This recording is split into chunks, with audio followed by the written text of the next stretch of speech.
আজকে বলবো ভক্ত ও ভগবানের সম্পর্কের একটা রসায়ন নিয়ে। আমি ঈশ্বরে বিশ্বাসী এবং আমি আস্তিক।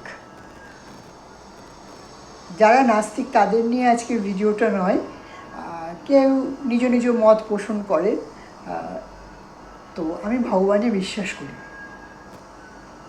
খুব ছোটোবেলা থেকেই পুজো আচরার সাথে যুক্ত, ঠাকুমার সাথে পুজোয় যোগদান করা, লক্ষ্মী পুজোর জোগাড় করা, সরস্বতী পুজোর সময় সরস্বতী পুজোর জোগাড় করা, এরকম যে যে পুজোগুলো সাধারণত গৃহে হয় সেই সব কিছুতেই ঠাকুমার সাথে, দিদিমার সাথে, মার সাথে পার্টিসিপেট করতাম এবং একটু একটু করে পুজোর কাজও শিখেছি।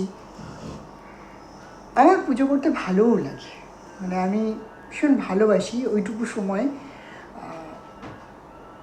তার সেবায় নিজেকে নিয়োজিত করতে। তো আমি আজকে যে বিষয়টা নিয়ে বলবো, যদি কেউ কারোর প্রাণে গিয়ে কোনো রকম আঘাত লাগে, নিজ গুণে অপরাধ আমার ক্ষমা করে নেবেন।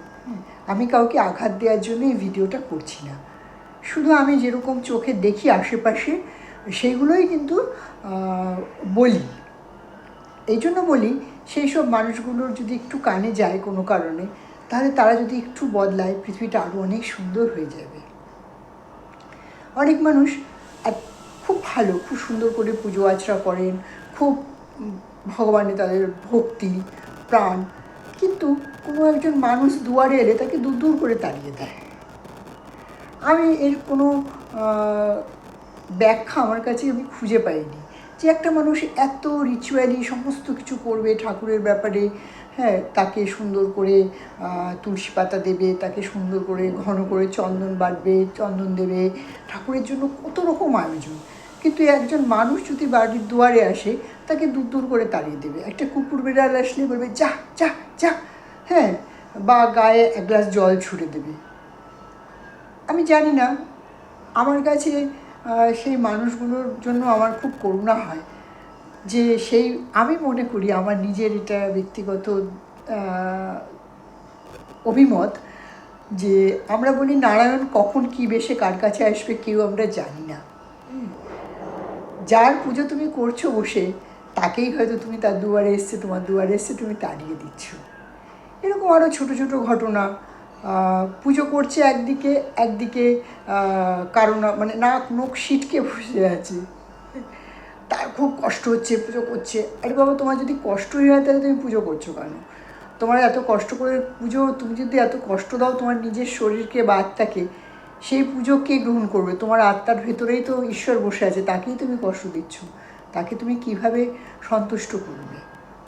স্বতঃস্ফূর্ততা নেই, শুধু লোক দেখানো। হয়তো লোক দেখানো না, তার ওটাই সে মনে করে ওটাই খুব, মানে ওইভাবে ভগবানের কাছে পৌঁছে যাওয়া যাবে।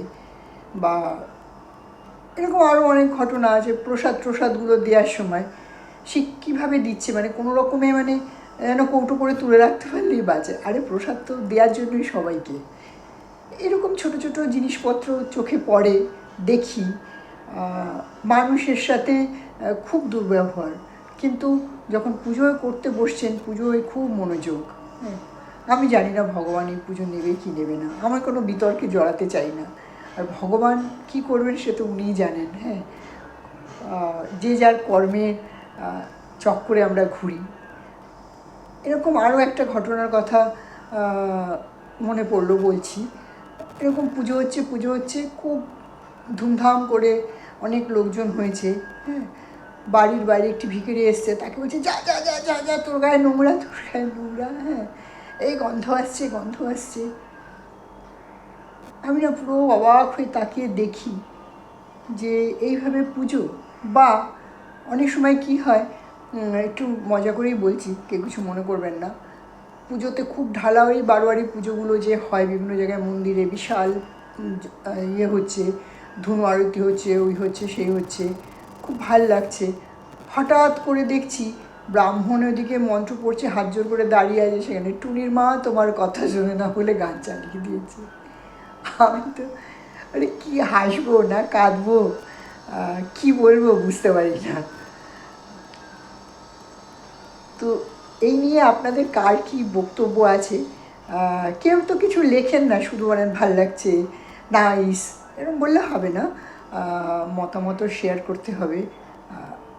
আর আমি সবসময় বলি, কোনো আমার মতের সাথে না মিল হলে নাই হতে পারে, আমরা তো আলাদা আলাদা সব লোক। অবশ্যই লিখবেন যে না, আমি আপনার সাথে এই বিষয়ে সহমত নই। খুব ছোট্ট করে ভিডিওটা করলাম, শুনবেন, ভাল লাগবে। আবার এই বিষয় নিয়ে অন্য কোনো কিছু বলবো অন্য সময়। ভিডিওটা নাহলে অনেক বড় হয়ে যাবে, লেন্দি হয়ে যাবে। আজকে এখানেই শেষ করছি বন্ধুরা। কমেন্ট বক্সে কমেন্ট চাইছি। আর আমার ইউটিউব ফলোয়ার যারা আছে তারা দেখুন, কিছু কমেন্ট করুন। আর ফেসবুকেও যারা রয়েছেন, আমার ইউটিউবে একটা চ্যানেল রয়েছে, সেটাকে ফলো করলে আপনারা আরও অনেক এক্সট্রা ভিডিও সেগুলোতে থাকে, যেগুলো ফেসবুকে আর দেওয়া হয়ে ওঠে না আমার, দেখতে পাবেন। আজকে এখানেই শেষ করছি, আবার আসবো অন্য কোনো টপিক নিয়ে।